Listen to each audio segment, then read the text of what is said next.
Hello friends, I am Pratibha, self-trained narcissistic abuse recovery life coach. ஸ்மார்ட்டாகவும் இன்டெலிஜென்ட்டாகவும் இருக்கிறவங்க கூட எப்படி நார்சிசிஸ்டோட ட்ராப்பில் சிக்கிடுறாங்கங்கிறத பற்றி தான் இந்த பதிவில் பார்க்க போகிறோம். இதில் முதல் விஷயம் என்னென்னா, நச்சுகள் மற்றவங்களோட இமோஷன்ஸையும் ஃபீலிங்ஸையும் மேனிப்புலேட் பண்ணுவாங்களே தவிர மற்றவங்களோட அறிவை மேனிப்புலேட் பண்ண மாட்டாங்க. இன்னும் டீப்பாக சொல்லணும்னா, இந்த நச்சுகள் வந்துட்டு மற்றவங்களை இமோஷனலி மேனிப்புலேட் பண்ணி அவங்களோட அறிவையும் திறமையையும் தனக்கு சாதகமாக யூஸ் பண்ணிப்பாங்க. ஒருத்தர் எவ்வளோ அறிவாளியாக இருந்தாலும் இமோஷனலி டிஸ்ரெகுலேட்டடாக இருக்கிறதுக்கு நிறைய வாய்ப்புகள் இருக்குது. நச்சுகள் அந்த இமோஷ்னல் டிஸ்ரெகுலேஷன்ஸை யூஸ் பண்ணி மற்றவங்களோட ஃபீலிங்ஸை எக்ஸ்ப்ளாய்ட் பண்ணுவாங்க.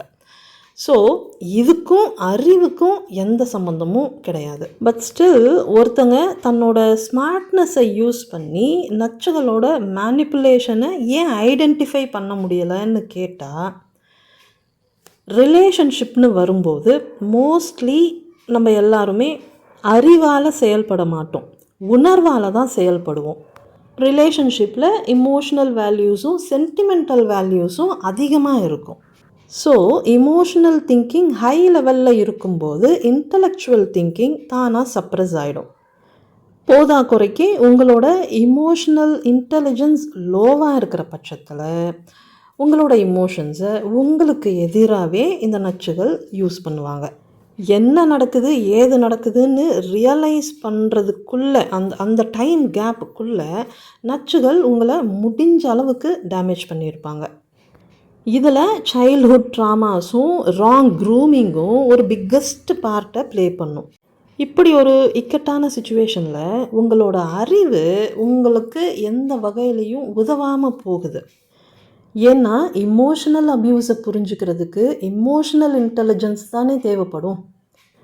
ஒரு மென்டல் டிஸார்டரில் இருக்கிற இந்த நச்சுகளோட இல்லாஜிக்கல் திங்கிங்கை உங்களோட லாஜிக்கல் திங்கிங்கை வச்சு ஐடென்டிஃபை பண்ணுறதுங்கிறது முடியாத காரியம். ஏன்னா இங்கே நடந்துகிட்டு இருக்கிறது அறிவுக்குமான போட்டி கிடையாது, இமோஷன்ஸ்க்குமான போட்டி. இந்த காம்ப்ளிகேஷன்ஸ் புரியாமல் நச்சுகளோட பிஹேவியரை உங்களோட லாஜிக்ஸோட ரிலேட் பண்ணி நீங்களாகவே ஒரு புரிதலை உருவாக்குவீங்க. நச்சுகள் உங்களோட இமோஷன்ஸை மிஸ்யூஸ் பண்ணிகிட்ருக்காங்கங்கிறது புரியாமல் அவங்கக்கிட்டேயே போயிட்டு அவங்களோட மிஸ்பிஹேவியரை பற்றி கேள்வி கேட்கும்போது அவங்க எந்த பதிலும் சொல்லாமல் அமைதியாக இருப்பாங்க. எவ்வளோ முயற்சி பண்ணாலும் அவங்கக்கிட்ட இருந்து பதில் வராத பட்சத்தில் உங்களோட பிரெயின் ஆட்டோமேட்டிக்காக அவங்களோட மிஸ்பிஹேவியருக்கான காரணங்களை லிஸ்ட் அவுட் பண்ண ஆரம்பிக்கும். ஃபைனலி நீங்களாகவே அந்த சிச்சுவேஷனுக்கு சூட் ஆகிற மாதிரியான ஒரு காரணத்தை டிரைவ் பண்ணிப்பீங்க. நச்சுகளோட அந்த மிஸ்பிஹேவியருக்கு பின்னாடி இருக்கிற பேட் இன்டென்ஷனை பற்றி அவங்க உங்ககிட்ட ஓப்பனாக சொல்லிட்டா அப்போவே இந்த கேம் முடிஞ்சு போயிடும் இல்லையா? அதனால் அவங்க பொதுவாகவே எந்த ஒரு விளக்கமும் கொடுக்காம உங்களை ஒரு கன்ஃபியூஸ்டு ஸ்டேட்லேயே வச்சுருப்பாங்க. ஸோ நீங்களாக ஒரு விளக்கத்தை கொடுத்து உங்களோட குழப்பத்துக்கு நீங்கள் ஒரு ஃபுல் ஸ்டாப் வச்சுடுவீங்க. ஆனால் நச்சுகளோட லாஜிக்ஸ்க்கு அகெயின்ஸ்டாக நீங்கள் உங்களோட லாஜிக்ஸை யூஸ் பண்ணும்போது அது ஃப்யூச்சரில் உங்களுக்கே ப்ராப்ளமாக மாறும். சில சமயம் இந்த நச்சுகள் ஏதாவது பிரச்சனையில் மாட்டும்போது எந்த மாதிரி எக்ஸ்கியூசஸை சொன்னால் நீங்கள் சமாதானம் ஆவீங்களோ அந்த எக்ஸ்கியூஸை சொல்லிவிட்டு எஸ்கேப் ஆகிடுவாங்க. உறவில் நம்பிக்கை முக்கியம் அப்படிங்கிறதுனால நீங்கள் அவங்கள முழுசாக நம்புவீங்க. அவங்க கொடுக்குற எக்ஸ்கியூசஸை அப்படியே ஏற்றுப்பீங்க.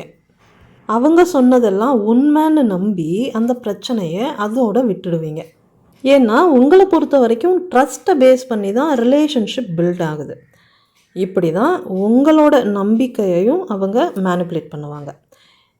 இங்கே யாருமே 100% பர்ஃபெக்ட் கிடையாது. மனுஷங்க தப்பு பண்ணி திருந்துறது இயல்பு. யாருமே வேணும்னே தெரிஞ்சே தப்பு பண்ண மாட்டாங்க அப்படின்னு நீங்கள் ரொம்ப யதார்த்தமாக யோசிப்பீங்க. உங்களோட இந்த யதார்த்தமான யோசனைகளை அவங்க தனக்கு சாதகமாக பயன்படுத்திப்பாங்க. உங்களோட சகிப்புத்தன்மையும் விட்டு கொடுத்து போகிற குணத்தையும் மன்னிக்கிற மனப்பாங்கையும் அவங்க தனக்கு சாதகமாக யூஸ் பண்ணிப்பாங்க. கோபம்ங்கிறது உங்களை பொறுத்த வரைக்கும் வெளிப்படையாக தெரியக்கூடிய ஒரு உணர்வு. பாசிவ் அக்ரஷன்னு ஒன்று இருக்குன்னு உங்களுக்கு எந்த ஐடியாவும் இருக்காது. எதுவுமே செய்யாமல் பிளாங்க் ரியாக்ஷன் மூலமாக ஒருத்தர் தன்னோட கோவத்தை காட்ட முடியும்னு உங்களுக்கு எப்படி தெரியும்? உங்களோட இந்த அறியாமையை யூஸ் பண்ணி உங்களை எமோஷனலி அப்யூஸ் பண்ணிக்கிட்டே இருப்பாங்க. ஒரு சிலர் மோசமான வார்த்தைகளை யூஸ் பண்ணி மற்றவங்கள காயப்படுத்துவாங்க. ஆனால் சைலன்ஸ் மூலமாக கூட மற்றவங்கள ஹர்ட் பண்ண முடியுங்கிற கோணத்தில் உங்களுக்கு யோசிக்க தெரியாது. உங்களோட இந்த அறியாமையை யூஸ் பண்ணி சைலண்ட் ட்ரீட்மெண்ட்ஸ் மூலமாக உங்களை ஹர்ட் பண்ணுவாங்க. உங்களோட எமோஷன்ஸை அப்படியே மிரர் பண்ணுறது மூலமாகவும் இந்த நச்சுகள் உங்களை மேனிப்புலேட் பண்ணுவாங்க. ஒருத்தர் இன்னொருத்தரோட எமோஷன்ஸை கூட காப்பி பண்ணி ரியல் லைஃப்லையும் நடிப்பாங்கன்னு நீங்கள் கற்பனையில் கூட யோசிக்க மாட்டீங்க இல்லையா? அவங்களோட பேட் பிஹேவியரை எல்லாம் திருத்தி அவங்கள நல்வழிப்படுத்துகிற அந்த கெப்பாசிட்டி உங்களுக்கு மட்டும்தான் இருக்குன்னு உங்களையே நம்ப வைப்பாங்க. காலப்போக்கில் அவங்க மொத்தமாக மாறிடுவாங்கங்கிற அந்த ஒரு நம்பிக்கையில் உங்களோட டைமையும் எனர்ஜியையும் இந்த ரிலேஷன்ஷிப்பில் இன்வெஸ்ட் பண்ண வைப்பாங்க. அகெயின் இந்த இடத்துல உங்களோட இமோஷன்ஸும் ஃபீலிங்ஸும் தான் மேனிப்புலேட் பண்ணப்படுது. அடுத்ததான் பார்த்திங்கன்னா உங்களோட ரெசிலியன்ஸ் பவரை அவங்களுக்கு சாதகமாக யூஸ் பண்ணுவாங்க. அதாவது பிரச்சனைகளுக்கு துவண்டு போய் விழுந்து கிடக்காம உடனே பவுன்ஸ் பேக் ஆகிற உங்களோட அந்த கெப்பாசிட்டி, அதை தான் ரெசிலியன்ஸ் பவர்னு சொல்லுவாங்க. அந்த ரெசிலியன்ஸ் பவரை தனக்கு சாதகமாக அவங்க பயன்படுத்திப்பாங்க. இந்த மாதிரி ஒவ்வொரு தடவையும் அவங்க உங்களை ஏதாவது ஒரு சிக்கலில் தள்ளி விடும்போதெல்லாம் நீங்கள் பவுன்ஸ் பேக் ஆகி மீண்டு வெளியே வந்துக்கிட்டே இருப்பீங்க. இது நச்சுகளுக்கு ரொம்ப ரொம்ப ஒரு சுவாரஸ்யமான கேமாக இருக்கும். இந்த மாதிரி கீழ்த்தரமாக பிளான் பண்ணி ஒருத்தரை சிக்கலில் சிக்க வைப்பாங்கன்னு எப்படி உங்களால் குதர்க்கமாக யோசிக்க முடியும்? முடியறதில்ல. லவ் பாம்பிங் இதுதான் அல்டிமேட். அன்பை வச்சு கூட ஒருத்தரை போட்டு தள்ள முடியும்னு ஒரு நார்மலான மனித மூளையால் எப்படி யோசிக்க முடியும்? அன்புங்கிற பேரில் உங்களோட இமோஷன்ஸோடு விளையாடி உங்களை சட்டிலாக அப்யூஸ் பண்ணுவாங்க. நெக்ஸ்ட்டு பார்த்திங்கன்னா கேஸ் லைட்டிங். நீங்கள் தப்பாக யோசிக்கிறீங்க, நீங்கள் தப்பாக ஃபீல் பண்ணுறீங்கன்னு சொல்லி உங்கள் இமோஷன்ஸை கேஸ் லைட் பண்ணி உங்கள் இமோஷன்ஸை தப்பாக லேபிள் பண்ணி உங்கள் மேலே உங்களுக்கே டவுட் வர வச்சுடுவாங்க. உங்களுக்குள்ளேயே இந்த மாதிரி கன்ஃபியூஷன்ஸை க்ரியேட் பண்ணி உங்களோட காக்னிட்டிவ் பயாஸை எக்ஸ்ப்ளாய்ட் பண்ணுவாங்க. அதாவது நார்சிசிஸ்டிக் ரிலேஷன்ஷிப்னு வரும்போது உங்களை சுற்றி நடக்கிற விஷயங்கள் எல்லாமே ரொம்ப காம்ப்ளிகேட்டடாகவும் கன்ஃபியூசிங்காகவும் இருக்கும். இந்த கன்ஃபியூஷன்ஸை கிளாரிஃபை பண்ணுறதுக்கு நீங்கள் ட்ரை பண்ணுவீங்க. ஸோ உங்களை சுற்றி நடக்கிற எல்லா விஷயங்களையும் உங்களோட பிரெயின் ப்ராசஸ் பண்ணுறதுக்கு ட்ரை பண்ணும்போது முடிஞ்ச வரைக்கும் ஃபில்டர் பண்ணி சிம்ப்ளிஃபை பண்ணி உங்கள் லாஜிக்ஸ்க்கு ஏற்றபடி புரிஞ்சுக்கிறதுக்கு நீங்கள் ட்ரை பண்ணுவீங்க. பட் இந்த ப்ராசஸில் சில டீட்டெயில்ஸ் மிஸ் ஆகும். அந்த டீட்டெயில்ஸை அவங்கக்கிட்ட கேட்டாலும் அவங்க தெளிவாக எந்த விளக்கமும் கொடுக்காம மேலும் உங்களை குழப்பி விடுவாங்க. ஸோ அகெயின் நீங்களாகவே சில லாஜிக்கல் எக்ஸ்ப்ளனேஷன்ஸை கொடுத்து அந்த கேப்ஸை ஃபில் பண்ணுவீங்க. இந்த மாதிரி அரைகுறையான இன்ஃபர்மேஷன்ஸை வச்சு ஒரு விஷயத்தை உறுதிப்படுத்தும் போது ரியாலிட்டி சிதைக்கப்படும். அதால் உங்களோட புரிதலில் பிழைகள் ஏற்படும். அதால் தவறான முடிவுகளை நீங்கள் எடுப்பீங்க. அதால் சிச்சுவேஷன் இன்னும் மோசமாகும். நச்சுகள் ரொம்ப தந்திரமாக உங்களுக்கு முழு விவரங்களையும் தெரிய விடாமல் சில பார்ட்ஸை வித்ஹோல்டு பண்ணி உங்களை குழப்பி விட்டு தவறான முடிவுகளை எடுக்கக்கூடிய நிர்பந்தத்துக்கு உங்களை ஆளாக்குவாங்க. நீங்கள் எடுக்கிற முடிவுகள் தப்பாகும்போது உங்களோட டெசிஷன் மேக்கிங் ஸ்கில்ஸ் மேலேயும் ப்ராப்ளம் சால்விங் ஸ்கில்ஸ் மேலேயும் உங்களுக்கு டவுட் வந்துடும். அந்த டவுட்டை யூஸ் பண்ணி ஃபர்தராக உங்களை மேனிப்புலேட் பண்ணுவாங்க. ஓவராலாக பார்த்திங்கன்னா நச்சுகள் மற்றவங்களோட சென்டிமெண்ட்ஸ் அண்ட் இமோஷன்ஸை வச்சு விளையாடுவாங்க.